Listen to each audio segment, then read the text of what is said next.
मेरे साथ डॉक्टर श्याम जी आए हैं, तो उनसे भी मैं कहूँगा कि थोड़ा वो बहुत ही सुपठित सुलझे हुए व्यक्ति हैं। बहुत वर्षों से मैं इनको जानता हूँ। IIT कानपुर से पास आउट हैं और बहुत ही जो है बहुत ही विवेक संपन्न है। तो वो भी कुछ शेयर करेंगे आपके साथ।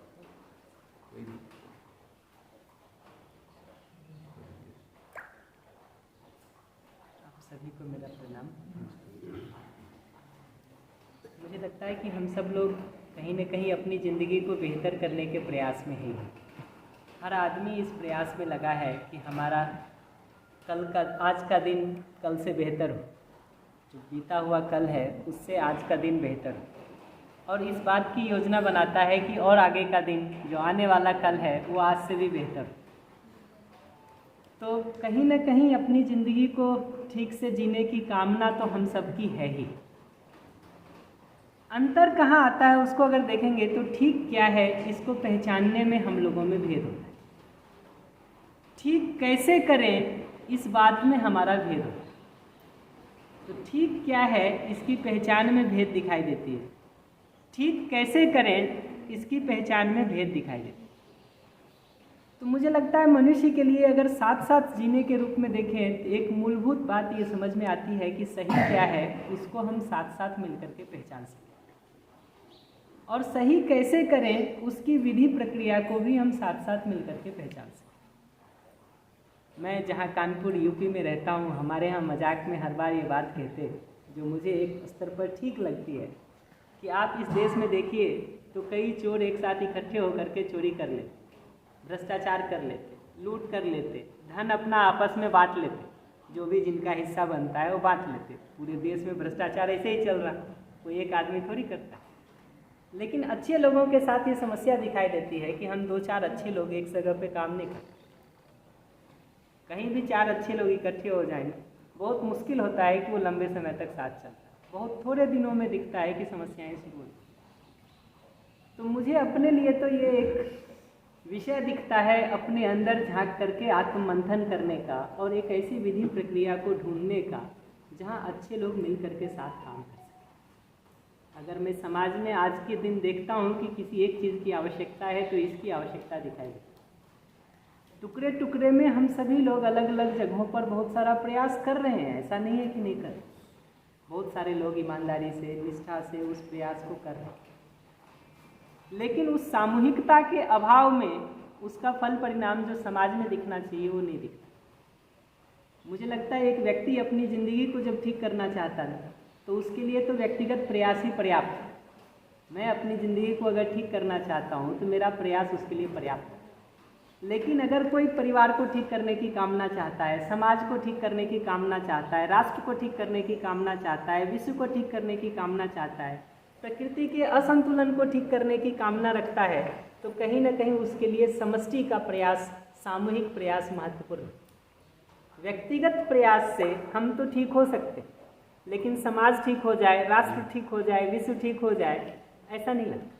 एक आदमी उसकी शुरुआत कर सकता है, कुछ लोग उसकी शुरुआत कर सकते, लेकिन समष्टि की जगह से प्रयास जरूरी। सामूहिक प्रयास के अभाव में सामूहिक फल की उम्मीद ही नहीं की जा सकती। और अगर पूरे सामूहिक जगह से देखें तो 2 चीज़ें मुझे लगता है कि ठीक होने की ज़रूरत है। एक तो प्रकृति में आज के दिन देखेंगे तो बहुत सारा असंतुलन फैला हुआ है। हवा, पानी, मिट्टी, पेड़ पौधे, पशु पक्षी, जहाँ भी देखिए समस्याओं का अंबार लगा हुआ है। आज के दिन तो विज्ञान जगत में देखेंगे तो लोग इस पर भी बात करते हैं कि धरती कितने दिन बचेगी। कोई 25 साल बता रहा है, कोई 50 साल बता रहा है, इससे ज़्यादा तो कोई नहीं बता। जिस तरह से हमारे हवा खराब हो रही, पानी खराब हो रहा है, ग्लेशियर पिघल रहे हैं, प्रदूषण की मात्रा बढ़ रही है, ओजोन लेयर खराब हो रही है, गिनती की जा सकती। तो उससे ये दिखता है कि ये संभावना तो यहाँ पहुँची हुई है कि धरती कितने दिन बचेगी, उस पर भी शंका। तो एक तो मूल मुद्दा आज के दिन दिखता है कि इस प्रकृति के संतुलन संरक्षण के काम को हम कैसे कर सकते हैं। और दूसरा उससे भी जो महत्वपूर्ण प्रश्न मुझे दिखता है वो ये दिखता है कि ये हवा कोई अपने आप खराब नहीं होगी, ये पानी कोई अपने आप खराब नहीं होगी, ये मिट्टी अपने आप प्रदूषित नहीं हो रही, इसके लिए कहीं ना कहीं हम आप जिम्मेदार हैं। हमारे आपके जैसे लोगों ने इस हवा को ख़राब किया है, पानी को ख़राब किया है, मिट्टी को ख़राब किया।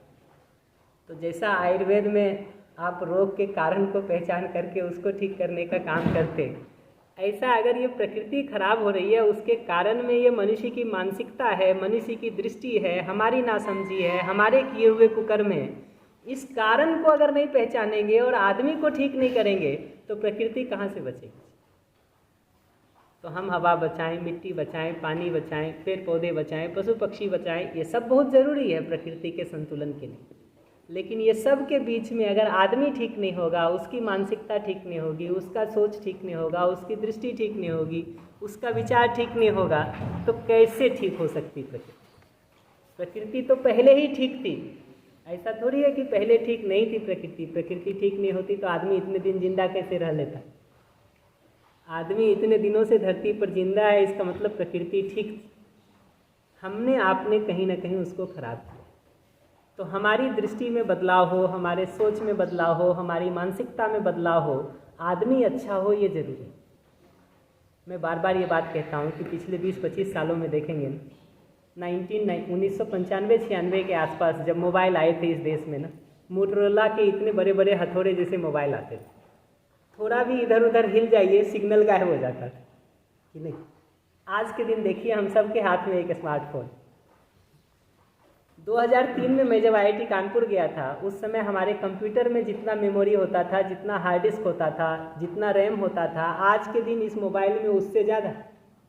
2003 में हमारे कंप्यूटर में जितना था, इस मोबाइल में आज उससे ज़्यादा।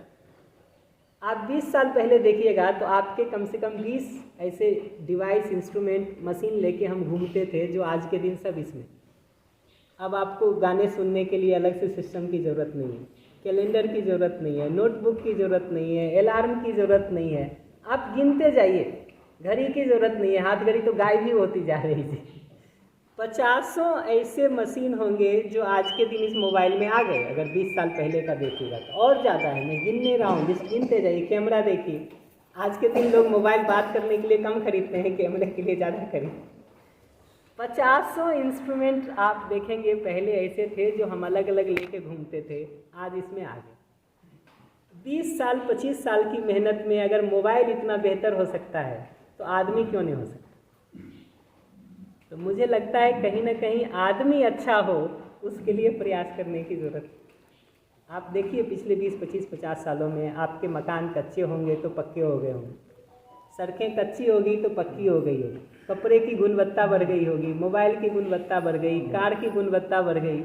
आदमी की गुणवत्ता बढ़नी चाहिए कि नहीं बढ़नी चाहिए इसके बीच, या आदमी वैसा ही कचरा बना रहे, बाकी सब चीज़ें अच्छी होती रहे, तो कैसे काम चले।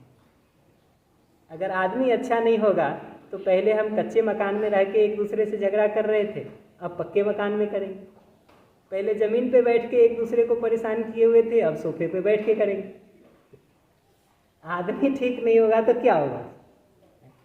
पहले बाहर नहीं जा सकते थे, गांव में झगड़ा करते थे, अब हम दिल्ली जा सकते, न्यूयॉर्क जा सकते, कोलकाता जा सकते, वहाँ जाके झगड़ा करेंगे। तो मनुष्य ठीक हो, मनुष्य की मानसिकता ठीक हो, उसका सोच ठीक हो, उसका विचार ठीक हो, उसका प्रवृत्ति ठीक हो, ये जरूरी।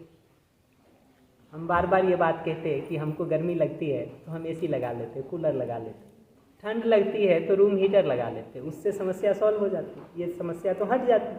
लेकिन उसी AC रूम में हम 5 लोग बैठे हुए हों जिनका एक दूसरे के प्रति विरोध हो, द्वेष हो, घृणा हो, मनमुटाव हो, ईर्ष्या हो, तो हम बैठे हुए सुखी होते कि दुखी होते, आराम में रहते कि परेशान होते। उत्तर साफ। एक AC और लगा दें तो ये समस्या हल हो जाएगी क्या। अच्छी क्वालिटी के ब्रांडेड जैपनीज AC ला के लगा दें तो ये समस्या सॉल्व हो जाएगी, हल होगी क्या, नहीं होगी। क्योंकि ये समस्या दिखता है कि सुविधा की समस्या नहीं है। हम मकान बड़े कर लें, हम पैसे इकट्ठा कर लें, उससे ये संबंध की समस्या नहीं सॉल्व हो सकती, नहीं हल हो सकती। तो कहीं ना कहीं हमारी दृष्टि में, हमारे सोच में, हमारे मानसिकता में, हमारे जीने के तरीकों में ही बदलाव करने की ज़रूरत दिखाई देती। तो अगर मैं लौट के देखूं पूरी बात को तो मुझे लगता है प्रकृति का ठीक होना महत्वपूर्ण है, आदमी का ठीक होना उससे भी ज़्यादा महत्वपूर्ण है। क्योंकि अगर आदमी ठीक नहीं होगा तो प्रकृति ठीक बनी नहीं रह सकती। और दुर्भाग्य ये है आज के दिन कि हमारी चाहे शिक्षा हो, चाहे समाज हो, चाहे वातावरण हो, वो कहीं ना कहीं आदमी के ठीक होने को छोड़ रखा है।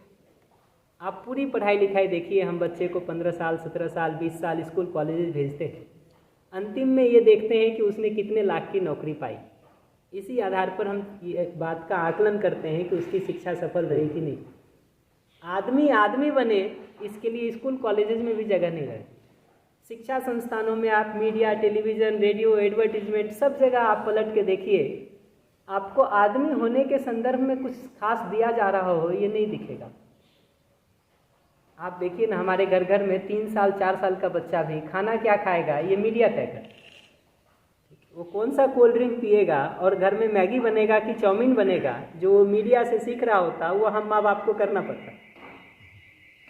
तो ये जो संस्कृति में एक बदलाव की ज़रूरत दिखाई देती है, मुझे लगता है कि उसकी महती आवश्यकता है ताकि आदमी बच सके।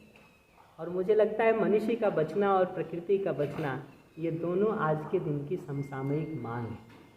कहीं ना कहीं इसके लिए शिक्षा में, व्यवस्था में प्रयास की ज़रूरत है। और निश्चित रूप से अगर शिक्षा बदलना चाहते हैं, व्यवस्था बदलना चाहते हैं, संस्कृति सभ्यता को बदलना चाहते हैं, ये कोई एक व्यक्ति या कुछ व्यक्ति का काम नहीं है। ये तो जितना सामूहिक और समष्टिगत स्तर पर प्रयास होगा उतनी ही सफलता मिलेगी। तो मुझे लगता है आज के अच्छे लोगों के लिए ये एक महत्वपूर्ण चुनौती है कि हम साथ साथ मिल कर के कैसे ये दोनों काम को कर सकें, मनुष्य के निर्माण का काम और प्रकृति के उत्थान का काम।